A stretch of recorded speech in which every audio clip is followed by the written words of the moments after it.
So hi! Welcome and welcome back to my YouTube channel, and for today's tutorial, ituturo ko sa inyo kung paano nga ba mag-register ng SIM card gamit ang ating Globe. But first, kindly subscribe to my channel and don't forget to hit the subscribe button and the bell to notify you for my new updates. And if you want to learn more, just keep on watching and let's start.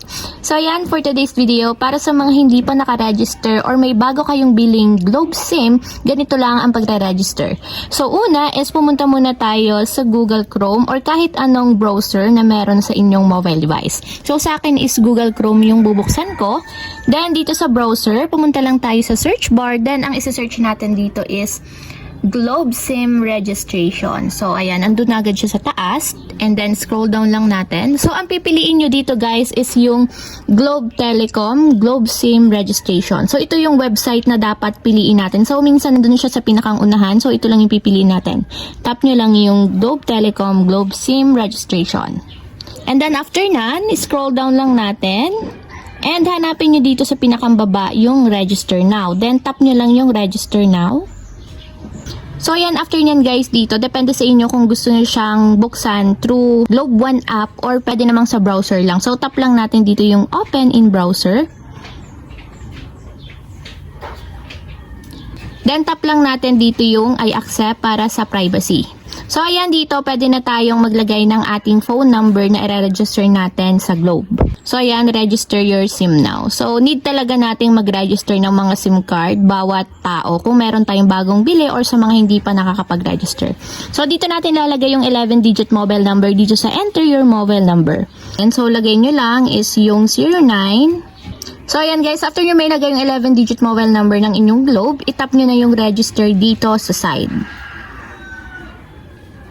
Then after nyan, scroll down lang natin. And then dito, pipiliin natin is yung proceed. So basahin nyo na lang guys yung mga rules and regulations nila. And then dito, may magsasend ng OTP code sa nilagay nating mobile number. So yun yung ilalagay natin dito sa blank spaces. So i-check nyo guys yung inyong message kasi may magta-text doon na OTP code. So ilalagay ko na yung OTP code. So ayan, nag-auto verify na siya. And then wait lang natin. Then after yun guys, ganito yung lalabas. So scroll down lang natin. And then dito, pipila pa natin yung information na kailangan natin. So katulad na lang dito sa tell about ourselves. So nationality, lagay nyo kung anong nationality ninyo. So SIM registration. So depende sa inyo kung siya ba ay SIM owner, parent, legal guardian, or authorized signatory representative. So, lagay ko na lang is SIM owner since ako din naman ang may-ari nitong mobile number.